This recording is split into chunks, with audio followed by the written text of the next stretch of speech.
우리가 함께 살펴볼 하나님 말씀은 예수님께서 십자가에 달리시는 과정에 십자가에 달리시며 십자가에서 일어난 이 사건들에 대한 배경들, 또한 그것이 무슨 의미인가 하는 부분에 대하여 오늘 우리가 하나님 말씀을 통해서 살펴보려고 합니다.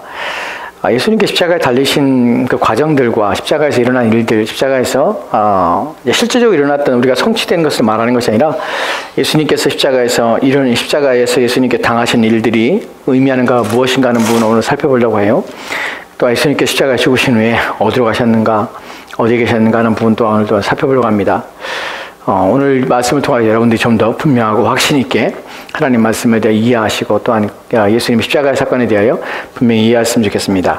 오늘 우리가 예수님께 십자가에 달리신 때, 그 때에 일어났던 일들을 좀 살펴봅시다. 우리가 첫 번째 살펴볼 것은 누가복음입니다. 누가복음 23장 44절 말씀 볼까요? 우리 이 본문을 같이 읽도록 하겠습니다. 같이 읽겠습니다. 시작. 때가 6시가 되어 해가 빛을 잃고 온 땅에 어둠이 임하여 제9시까지 계속하며. 아멘. 이 말씀은 예수님께 십자가에 달리신 후에 몇 시에 달리셨죠? 오전 9시에 예수님께 십자가에 달리세요. 달리시고 그 다음에 정오가 되었습니다. 6시란 말은 12시 말하는 거예요. 정오가 되셨습니다. 정오가 되셨는데 그때 이제 이상한 일이 자연현상이 일어납니다. 그 자연현상이 무엇이냐면 해가 빛을 잃고 온 땅에 어둠이 임하였다는 것이에요. 언제까지? 제19시까지예요. 12시부터 오후 3시까지 해가 빛을 잃었습니다. 그리고 온 땅에 어둠이 임하였습니다. 그러니까 이런 현상이 이런 것들이 무엇을 의미하냐는 것이죠. 이 부분에 좀 살펴보려고 합니다. 그러면 해가 빛을 잃고 온 땅에 어둠이 임하였다는 것은 자연적인 현상입니다. 자연인 가운데 발생된 일입니다. 사실 이거 특이한 것이죠. 왜냐하면 해가 가장 중천에 있어서 온 땅이 가장 밝을 때에 갑자기 해가 빛을 잃고 구름에 가렸단 말이 아니에요. 갑자기 해가 빛을 잃은 것이에요. 그리고 어둠이 온 땅에 덮인 것이에요. 3시간 동안 이런 일이 벌어졌다는 것이에요. 이런 일이 벌어진 것이 우리가 흔히 생각할 때에 우리가 달을 통해서 해가 가려지게 되는 이런 현상을 가리키는 것은 아닙니다. 이런 현상이 우리가 성경에 기록됐을 때 이것을 어떻게 우리가 이해해야 될까? 예수님 십자가에 달리신 사건 속에서 이것이 무슨 의미일까 하는 부분인데, 이 부분에 대해서 이렇게 우리가 이해하는 것이 옳다고 저는 확신합니다.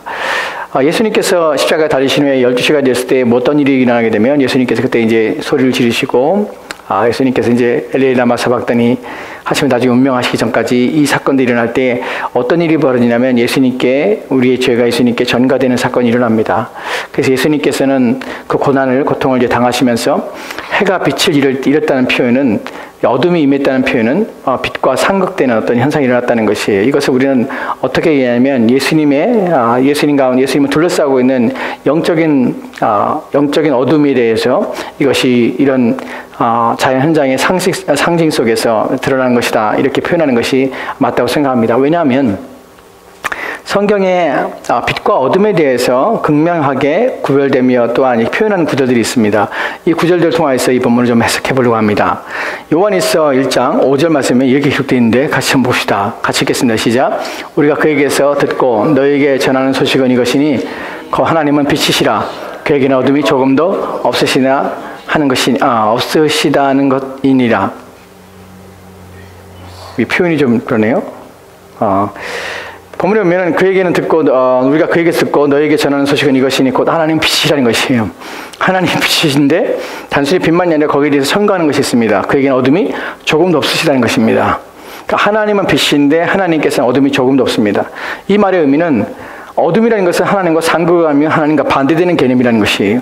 우리가 아까 살펴봤던 예수님께 십자가에 달렸을 때 정오부터 시작해서 오후 3시까지의 해가 빛을 잃고 또 온 땅이 어둠 가운데 있었다는 상징 속의 의미는, 이것이 가리키는 것은 예수님을 둘러싸고 있는 당시의 십자가에 죽으시며 우리의 죄가 전가된 그 상황 속에서 예수님을 둘러싸고 있는 예수님을 둘러싸고 있는 영적인 어둠에 대하여 이것을 상징하는 상징적인 표현이라는 것이죠. 그래서 무슨 말입니까? 빛이시기 때문에 어둠도 조금도 없는 하나님과 분리된 상태를 이것이 표현하고 이것이 드러나는 사건이라는 것입니다. 십자가에서 예수님께 일어났던 실질적인 사건은, 우리 눈에 보이지 않는 실질적인 사건은 이 상징적인 해가 빛을 잃어버리는 상징 속에서 하나님과 완전히 분리됐다는 사실을 우리가 확인하게 되는 것이에요. 왜냐하면 죄가 그에게 쏟아졌기 때문에 그래요.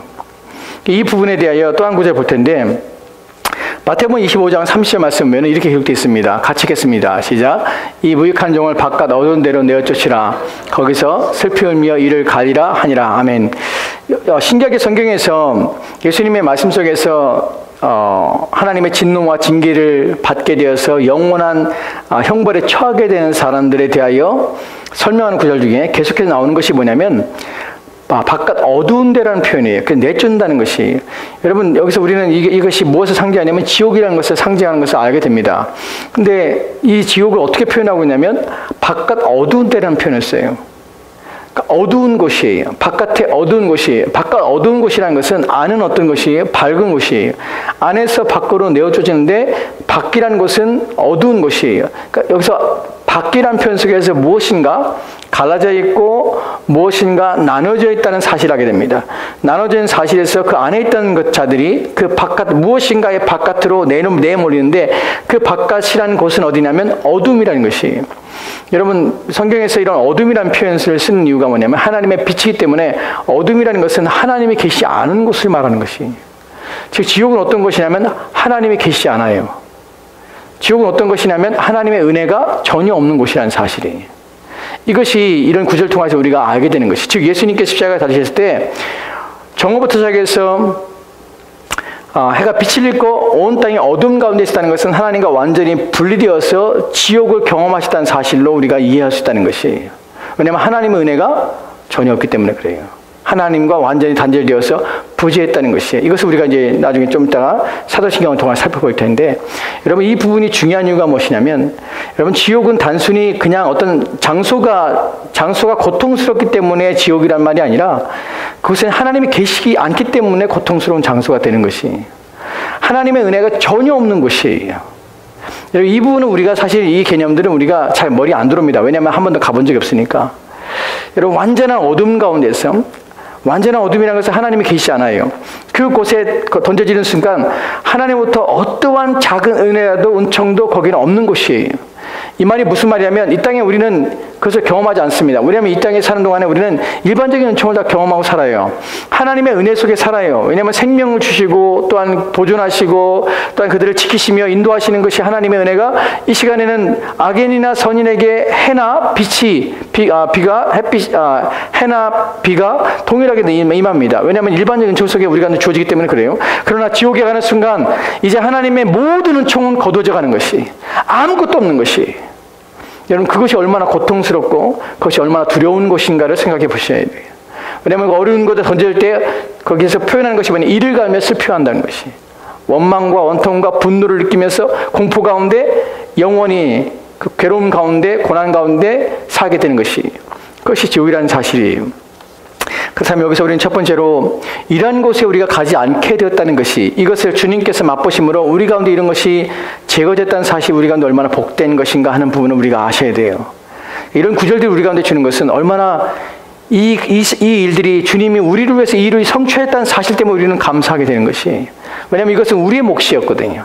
우리가 바깥 어두운 데 던져질 뿐만 아니라 하나님의 은혜가 없는, 하나님이 전혀 계시지 않는 곳에 어떠한 하나님의 작은 은혜도 받을 수 없는 상태에 던져져서 버림받아서 어둠 가운데서 슬피 울며 이를 갈며 고통 가운데 있게 될 터인데 우리는 그곳에서 건져지게 된 것이, 여러분 그곳에 간다는 것이 얼마나 괴로운 일이고 두려운 일인지를 생각해 보셔야 합니다. 우리가 예수를 믿고 있고 우리가 하나님 은총 가운데 살고 있다는 것이 얼마나 복인가를 반의적인 의미 속에서 우리는 다시 한번 생각하셔야 합니다. 우리가 복음을 듣고 복음을 깨닫는 것이 얼마나 복된 것입니까? 이 부분에 대하여 여러분은 깊이 감사를 하셔야 합니다. 이제 예수님께서 지옥을 맛보시고 지옥을 경험하셨다는데 표현 속에서 예수님께서 이러한 하나님과 완전한 분리 속에서 예수님 참으로 바깥 어두운 데 던져진 것처럼 고난을 당하셨다는 것이, 이것이 어디에 기록됐냐면, 어디에도 우리가 표현되냐면 사도신경 속에서 우리는 이런 고난, 예수님께 이런 고난을 당했다는 사실을 우리는 고백합니다. 사실은 우리가 한글 성경에서의 우리가 지금 고백하는 사도신경 속에는 이 말이 없죠. 근데 영어 성경에서 이런 구절이 있죠. 뭐라고 합니까? He descended into hell이라고 표현합니다. 어디에 지옥에 내려가셨다는 것이 이걸 지옥 강화라고 표현합니다.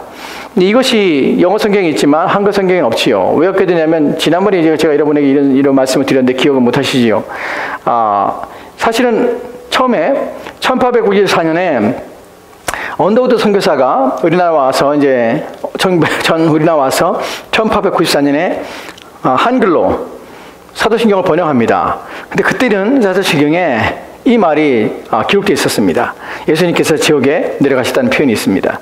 그리고 1905년에 또한 장로교 선교사들이 선교사 연합회에서 사도신경을 번역할 때 이 구절들을 집어넣습니다. 근데 이 구절이 어떻게 없어지게 됐냐면 감리교에서 이 구절들을 사실은 사용하지 않았는데 감리교에서 선교사들이 이 사도신경을 번역합니다. 1897년에 번역했고 1902년에 또한 1905년에 감리교에서 각기 계속해서 사도신경을 번역합니다. 한글로. 근데 이 구절을 다 빼요. 왜 빼냐면 1784년에 감리교의 창시자인 존 웨슬리가 이 구절을 사실은 의도적으로 감리교 신조를 만들면서 이 구절을 의도적으로 빼게 됩니다. 그래서 감리교는 이 구절이 아예 없어요. 한글 성경에도. 근데 나중에 이제 장로교에서는 계속 있었는데 왜 언제 이것이 없어지게 됐냐면 이제 공식적으로 모든 성경에서 사도신경에서 이 구절이 없어지게 됐냐면 1908년에 장로교와 감리교가 이제 함께 합동 찬송가라는 것을 만들게 됩니다. 그래서 이제 우리가 교단과 구별하지 말고 찬송가는 우리가 하나로 통일하자. 성경도 통일했는데 통일하자. 그래서 이 합동 찬송가를 1908년에 만들게 되는데 이때 만들 때 장로교와 감리교가 이 문제 때문에 심각하게 고민합니다. 그리고 이제 계속해서 논의를 합니다. 논의하는 가운데 감리교가 계속해서 주장합니다. 이 구절을 빼자고. 왜냐하면 찬송가에 십계명과 또한 주기도문과 사도신경이 들어가야 되는데 이제 이 부분을 앞뒤에 집어넣어야 되는데 이 부분을 어떻게 할 거냐 하는 것 때문에 이제 고민이 된 것이 장로교에서 사실은 이 부분을 감리교에서 이 부분을 강력하게 주장해서 장로교에서 양보를 합니다. 그리고 합동 찬송가에 사도신경에서 이 지옥 강화라는 부분이 빠지게 되는 것이 오늘까지 이 구절이 빠져 있는 것이 그러나 영어로는 이 구절이 있습니다. 근데 이 구절이 예수님께서 지옥에 가셨다는 표현이 그럼 무슨 의미인가 하는 것이 실제로 지옥에 가셨는가 하는 부분이죠. 사실 이 부분을 왜 살펴봐야 되냐면 이것 때문에 수많은 잘못된 교리를 통해서 잘못된 생각과 또한 제2 기회설이라는 설명도 나오고 또한 선조림보라는 것도 만들어내고 사람들이 이걸 통해서 다시 구원받을 수 있는 기회, 지옥에 갔지만 다시 그들이 복음을 듣고 회개할 수 있는 기회 이런 것들을 자꾸만 만들어내서 사람들로 하여금 내가 지금 당장 죽어도 예수 안 믿고 죽어도 내 후손들이 어떻게 해서 그들이 공덕을 쌓아서 나를 위해서 수고하고 나를 위해서 헌금하고 또 나를 위해서 뭔가 큰일을 하면 내가 구원받을 수 있는 기회가 있어 이런 착각들을 불러일으켜서 그들로 하여금 신앙을 왜곡되게 하여서 현재의 삶 속에서 신앙을 게으르게 하고 나태하는 일들을 만들어낸다는 것이 이런 부분에 대하여 왜곡됨이 있다는 것입니다. 그럼 이것들을 만들어내는 근거가 되는 성경 구절들 그들이 주장하는 구절들이 있는데 베드로서 3장 18절과 20절 말씀이에요. 우리 천천히 한번 읽어봅시다. 같이 읽겠습니다. 시작. 그리스도께서도 단번에 죄를 위하여 죽으사 의인으로서 불의한 자를 대신하였으니 이는 우리를 하나님 앞으로 인도하려 하심이라. 육체로는 죽임을 당하시고 영으로는 살리심을 받으셨으니 그가 또한 영으로 가서 옥에 있는 영들에게 선포하시니라. 그들은 전에 노아의 날 방주를 준비할 동안 하나님이 오래 참고 기다리실 때에 복종하지 아니하던 자들이라. 방주에서 몇 명뿐이니 겨우 8명이라. 아멘. 이 구절을 보면 예전에도 제가 한번 살펴본 적이 있죠. 이 구절은. 여기서 이들이 이렇게 이 구절에서 무엇을 가지고 생각하냐면, 여기 보면은 19절 말씀에 이렇게 말씀하죠. 그가 또한 영으로 가서 옥에 있는 영들에게 선포하니라. 그러니까 누가 예수님께서 영으로 가서 영적으로 가서 옥에 있는 영들에게 선포하니라. 옥에 있는 영들은 누구냐면 그들은 전에 노아의 날 방주를 준비할 동안에 하나님이 오래 참으심과 기다리실 때에 복종하지 아니하던 자들이다. 즉 지옥에 있던 자들을 이제 다시금 가셔서 그들로 하여금 예수님께서 그들을 구원하시고 그들에게 복음을 전하셔서 그들로 하여금 예수님의 구원의 은총과 또한 구원의 능력을 통하여서 그들을 회복하여서 회개케 하시고 돌아오게 하셨다는 것이 그들 구원하셨다는 것이 이런 것들을 가리키는 것이. 근데 여기에 문제가 있죠. 캐톨릭에서 가리키는 것은 이런 선조림보라는 것들을 들어보셨을 텐데 림보라는 것이 단어가 가장자리를 말해요. 림보라는 것은 선조 림보라는 것은 선조 예전에 죽었던 사람들이 림보라 지옥의 가장자리에 중심이 아니라 가장자리라는 자리에 그들이 있다는 것이에요. 근데 그 선조 림보는 누가 갔냐면 구약의 성도들이 거기에 가 있다고 그들은 주장을 합니다. 캐톨릭에서는. 구약의 성도는 왜 거기에 가 있는가? 구약의 성도는 아직 계시가 완성되지 않았어요. 그래서 계시가 완성되고 이제 예수님을 통해서 완성되고 성취가 될 때에 그때 예수님을 통해서 구원받기 위해서 지옥의 가장자리에 선조림부라는 것에 믿음이 연약한 자들이 거기에 가 있다가 예수님께 이때에 예수님께서 그들 가운데 가셔서 지옥에 가셔서 그들에게 복음을 전하시고 이제 믿음 완전케 해서 그들을 불러내서 건져 구원하셨다는 사실이에요. 이렇게 가르치고 이렇게 말합니다. 여러분, 그러나 여기에서 착각하는 것이 뭐냐면 구약의 믿음의 사람들이 결코 우리와 다른 믿음을 가지고 있다고 성경은 말하고 있지 않아요. 우리는 누구의 믿음을 본받았습니까? 아브라함의 믿음을 본받았어요. 아브라함 믿음이 후손이에요. 아브라함의 믿음이 부족했던 것이 아니에요. 또한 요셉이나 야곱이나 구약에 있던 믿음의 다윗이나 이 믿음의 사람들이 계시가 완성되지 않았다고 그들이 그리스도 예수를 믿지 않고 믿음이 약하여서 구원받지 못할 만한 상태에 있어서 그들이 선조림보라는 곳에 있거나 연옥에 가 있는 것이 아닙니다. 우리는 그들이 이런 표현 속에서 이런 말을 하는 것에 대해서 우리는 그것에 동의하거나 동조할 수 없는 것이에요. 왜냐하면 이 본문이 그렇게 말하고 있지 않기 때문에 그래요. 본문의 두 가지 경우 때문에 본문은 거기에 합당하지 않은데 왜 합당하지 않냐면 이 본문의 문맥 속에서 사실은 이것은 그들은 성경을 어떻게 잘못 해석하고 있냐면 여기서 말하고 있는 것이 예수님께 십자가에 달려 죽으신 후에 그 뒤에 벌어지는 일들에 대해 설명하려고 이 구절을 준 것이 결코 아니라는 사실이에요. 이 구절은 예수님이 죽으신 후에 무슨 일이 일어났는가 하는 것을 말하고자 하는 것이 아니에요. 왜 그러냐면 본문에 보면 그들이 말하는 구절 말씀을 보면 이렇게 말하고 있죠. 그가 또한 영으로예요. 그 앞에는 무엇입니까? 하나님 앞으로 인도하려 하심이라 육체로는 죽임을 당하시고 영으로는 살리심을 당하시니 라는 표현이에요. 육체로 죽음을 당하셨다는 것은 예수님의 육체가 죽으셨다는 것이에요. 예수님 물리적으로 이 땅에서 예수님의 육체가 죽었어요. 하지만 영으로 살림받다는 것은 예수님의 영이 살림받다는 것이 아니라 성령이 예수님을 살게 하셨다는 표현이에요. 본문에서의 영은 성령이에요. 무슨 말합니까? 예수님의 육체와 영이 어떻게 살아났고 어떻게 죽었고 어떻게 살고 그래서 그 예수님의 영이 무엇을 했나 이런 표현이 아니라 예수님 육체적으로 죽었지만 누가 성령에 의해서 예수님께서 살게 하셨던 것처럼 이라는 표현이에요. 여기서 말하고자 하는 것은 예수님이 살아나는 육체가 무엇을 했냐 표준 맞춘 게 아니라 너희 또한 어떻게 되냐면 성령에 살겠다는 것을 강조점을 두고 있는 것이 즉 예수님의 죽으심에 대한 내용들을 설명하는 것이 아니에요. 무엇을 했냐 설명하는 것이 아니에요. 너희들은 누구냐면 성령에 동일하게 살아날 것이고 여기 보면 말 마지막에 나오는 것이 겨우 몇 명이 8명뿐이에요. 이들을 다 구원했으면 다 나중에 구원받았으면 8명을 얘기하는 것이 아니에요. 지금 말하는 이유가 무엇입니까? 너희가 그렇게 살지 말라는 것이 믿음 없이 살지 말라는 것이 그러니까 여기서 말하는 것은 예수님께서 죽으신 후에 십자가에서 무엇을 했냐 그 후에 무엇을 했냐 표현하는 것이 결코 아니라는 사실이에요. 이것이 첫 번째 이 구절이 그들이 말하는 것처럼 해석될 수 있는 이유가 아니라는 것이 결코 그렇게 해석될 수 없습니다. 두 번째 이유는 무엇이냐면 본문에서 영으로 가서 옥에 있는 영들에게 선포하신다는 표현이에요. 본문에서 선포라는 표현은 헬라어에서 복음을 전하다는 것과 또한 선포하다는 것은 결코 같은 단어가 아닙니다. 다른 단어예요. 본문에서 선포하다는 것은 선언하다는 것이에요. 알리다는 것이에요. 즉 복음을 전해서 구원하기 위해서 가르치고 복음을 전하는 차원이 아니라 그냥 그들에게 알게 하셨다는 것이에요. 무엇을? 이 일이 일어났음을 알게 하신 것이 무슨 말입니까?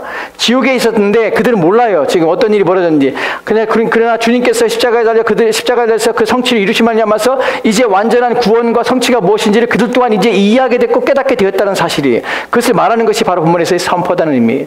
즉 여기서 선포하다는 단어와 문맥 속에서 말하는 것들이 결코 선조림보나 또한 연옥이나 또한 제2의 구원의 기회들이나 이런 것들을 결코 말하지 않고 있다는 사실이에요. 그러니까 이 구절 가지고 우리가 그런 말을 그렇게 이해하는 것은 결코 합당하지 않습니다. 또한 성경에 어디에서도 제2의 구원, 누군가 예수를 믿지 않고 사는 동안에 예수를 믿지 않고 살다가 지옥에 간 후에 또한 연옥이나 또한 선저림보나 이런 데 가 있다가 누군가에 의해서 공덕에 의해서 그들이 구원받았다고 말하는 것은 결코 성경이 한 번도 지원하고 완전히 지지하거나 또한 인정하고 있지 않다는 사실이에요. 여러분의 저와 구원은 이 땅에 사는 동안이에요. 이 땅에 사는 동안에 결정되는 것이 이 땅에서 어떻게 사느냐가 중요한 것이에요. 무엇을 믿고 사냐가 중요한 것이에요. 이후에 우리 가운데 또 다른 기회가 있고 우리가 이 땅에서 비록 주님 앞에 온전치 않게 산다 할지라도 우리는 마지막에 기회가 있을 것이라고 착각하며 사는 것은 결코 큰 여러분을 망하게 하는 이유가 된다는 사실이에요. 그렇지 않습니다. 여러분 이 땅에 사는 동안에 구원에 대해 중성에 대해 확신하지 않는 한, 여러분이 이 땅에 사는 동안에 하나님 앞에 온전한 믿음 가운데 살지 않는 한, 여러분에게 이 땅을 떠나는 그날에 결코 여러분에게 호의적이거나 여러분의 유익한 일들은 결코 일어나지 않는다는 사실이에요. 믿음은 이 땅에 사는 동안에 하나님께 은혜를 주실 때에 그때의 그 믿음 가운데 사는 일이 얼마나 중요한지 모릅니다. 그래서 오늘 우리가 믿지 않으면, 오늘이라는 기회가 있지 않으면, 그 기회를 우리가 붙잡지 않으면 내일 우리 인생에서 불행한 일을 우리가 만날 수 있다는 사실을 반드시 기억해야 합니다. 오늘 우리가 그리스도 예수를 믿고 그분을 의지하며 산다는 것이 그래서 우리 가운데는 복입니다. 이제 우리가 두 번째 큰 주제로 설명을 좀 드리겠습니다. 이제 오늘 우리가 살펴볼 두 번째 큰 주제는 이런 것입니다. 예수님께 죽으신 후에 어디 계셨는가 하는 부분이에요. 사람들이 이렇게 말을 합니다. 거기에 두 가지 큰 주제가 있는데, 하나는 예수님이 죽으신 다음에 여러분들은 어디 계셨습니까? 예수님이 어디 계시다고 생각하십니까? 예수님이 3일 동안 무덤에 머물렀다고 사람들은 생각하죠. 그래서 우리는 3일 동안 예수님이 죽으신 금요일과 토요일과 주일날 동안에 우리는 고난주간에 특히 그 날들은 우리가 특히 주님께서 무덤에 계시기 때문에 우리 또한 그 무덤에 그 무덤의 고난에 동참하기 위해서 우리 또한 어떤 금욕한다든지 또는 우리 자신을 절제한다든지 이런 행동을 합니다. 여러분, 그러나 정말 무덤에 예수님께서는 죽은 다음에 무덤에 계셨던 것입니까? 3일 동안 예수님은 어두운 무덤 가운데 머물러 계셨던 것입니까? 하는 부분입니다. 두 번째로는 아까 말한 대로 카톨릭이나 또한 루터파나 또한 이런 일부 개신교에서 말하는 것처럼 예수님께서 지옥에 가셨다고 표현하는 것입니다. 지옥에 가셨다고 믿는 것이, 그렇게 가르치는 것이 정말 예수님께서 지옥에 가셨습니까? 라는 부분이에요. 성경은 뭐라고 말하고 있는지 성경에 두 개의 성경 구절 통해서 말씀을 좀 살펴보려고 합니다. 첫 번째는 누가복음 23장 43절 말씀입니다. 같이 읽읍시다. 시작. 예수께서 이르시되 내가 진실로 내게 이르노니 오늘 내가 나와 함께 낙원에 있으리라 하시니라. 아멘. 이 구절은 누구에게 하는 것입니까? 한편 강도에게 하는 말이에요. 한편 강도에게 예수님께서, 강도가 그러죠. 당신의 나라에 임하실 때 나를 기억하소서라고 청합니다. 이때 주님께서 하시는 말씀이 무엇이냐면 진실로 내게 이르노니 오늘 내가 나와 함께 낙원에 있으라 표현합니다. 본문에서 오늘이란 단어는 시간적인 개념이에요. 이것은 미래를 말하는 것이 아니에요. 나중을 말하는 것이 아니에요. 시간적인 개념 속에 오늘이란 말은 지금 당장이에요. 그날이에요. 그날 어디에 나와 함께 낙원에 있으라는 것이에요. 여러분, 이 말이 그냥 이 말만 가지고 그래도 예수님께서 이 말의 의미가 오늘이란 말이 가까운 장래에라는 표현이 아닐까? 이 한 구절 가지고 우리가 다 이해할 수 있을까라고 생각할 수 있습니다. 또 한 구절이 있습니다. 요한복음 19장 30절 말씀은 이렇게 기록되어 있습니다. 같이 읽읍시다. 시작. 예수께서 흰 포도주를 받으신 후에 이르시되 다 이뤘다 하시고 머리를 숙이니 영원히 떠나가시니라. 아멘. 여러분 이 구절이 중요합니다. 왜 중요하냐면 예수님께서 죽으실 때에 흰 포도를 받으신 후에 예수님께서 하시는 말씀이에요. 다 이뤘다. 그리고 머리를 숙이니 영원히 떠나가시니라. 마지막 말씀이에요. 다 이루셨다는 말이 무슨 말입니까? 다 끝났다는 것이. 만약에 예수님께서 남아있다면, 예수님께서 죽으신 후에 지옥에 가서 고통을 당하시는 일이 남아있다면, 예수님께서 지옥에 내려가서 또다시 무엇인가를 행해야 될 일이 있다면 아직 구원은 완성된 것이 아닙니다. 예수님께서 아직도 무엇인가 복음을 전하거나 무엇인가 성취해야 될 일이 있다면 예수님께서 다 이루신 것이 아닙니다. 그런데 예수님께서 마지막 숨을 거두기 전에 마지막 말씀이 무엇이냐면 다 이뤘다는 것이에요. 끝났다는 것이에요. 이 말은 끝이라는 것이 무엇에 대해 끝입니까? 예수님이 하나님께서 예수님을 통해 이루고자 하시는 그 모든 구원의 완성이 마쳐 있다는 것이에요. 이제 종지부가 끝났다는 것이에요. 그래서 선언하는 것이 바로 다 이뤘다는 말이에요.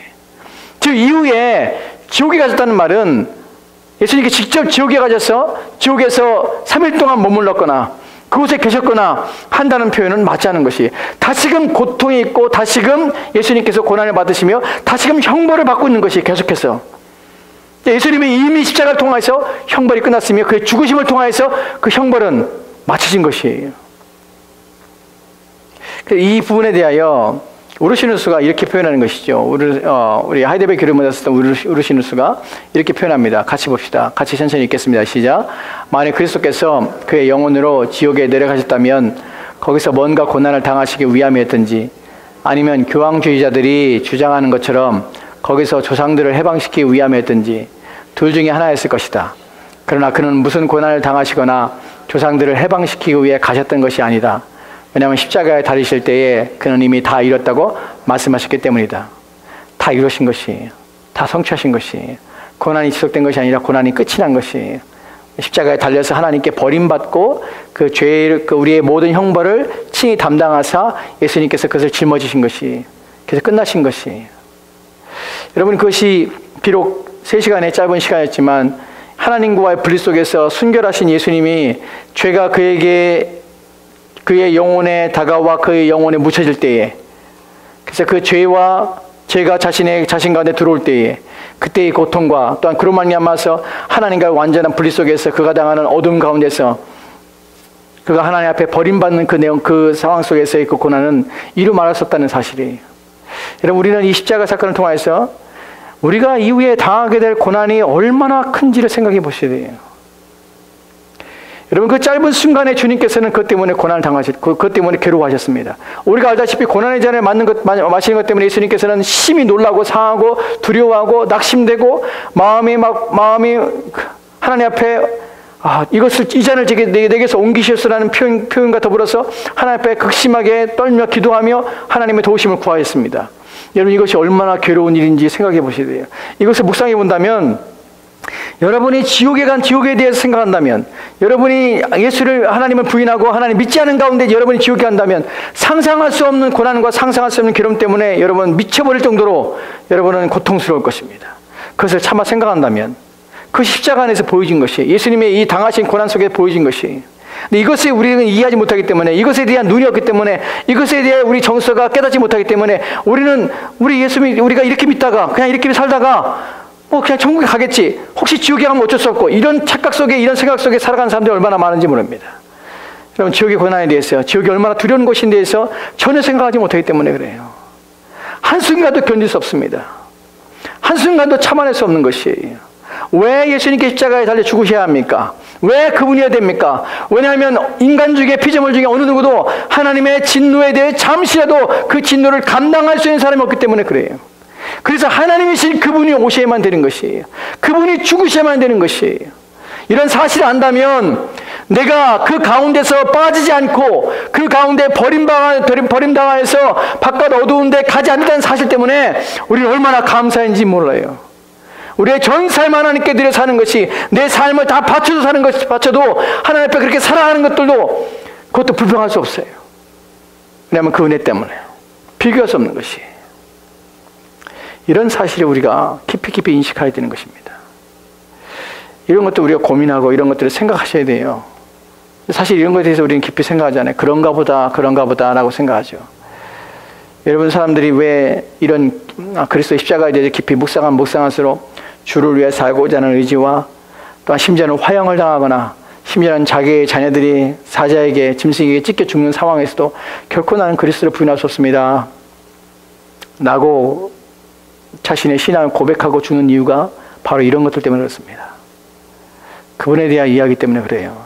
내가 어떻게 구원받았으며 내가 그분을 부인하는 것이 무엇인지를 이해하기 때문에 우리는 이 땅에서 그분을 부인하는 것보다, 이 땅에서 우리가 당하는 어떤 극심한 고난보다 그분 앞에서 당하게 될 고난이 비교할 수 없는 것이기 때문에 우리는 잠시라도 하나님의 진노 앞에 놓이는 것을 견딜 수 없어. 우리는 오직 그리스도의 은혜 앞에, 그리스도가 우리를 구원하심 앞에 우리의 육체와 우리의 영혼을 두고 오직 그 구원을 이루어가며 구원이 우리 가운데 성취되기를 소망하며 온 힘을 다하여 살아야 되는 것입니다. 이것을 여러분이 아셔야 합니다. 마지막으로 찾아봅시다. 하이데베르거 우리가 살펴봤던 내용인데요. 44문의 답변인데요. 배웠던 것입니다. 다시 한번 살펴봅시다. 같이 읽읍시다. 시작. 내가 큰 고난, 고통과 중대한 시험을 당할 때에도 나의 주 예수 그리스도께서 나를 지옥의 두려움과 고통으로부터 구원하였음을 확신하고 거기에서 풍성한 위로를 얻도록 하기 위함입니다. 그분은 그의 모든 고난을 통하여 특히 십자가에서 말할 수 없는 두려움과 아픔과 공포와 지옥의 고통을 친히 당하심으로써 나의 구원을 이루셨습니다. 아멘.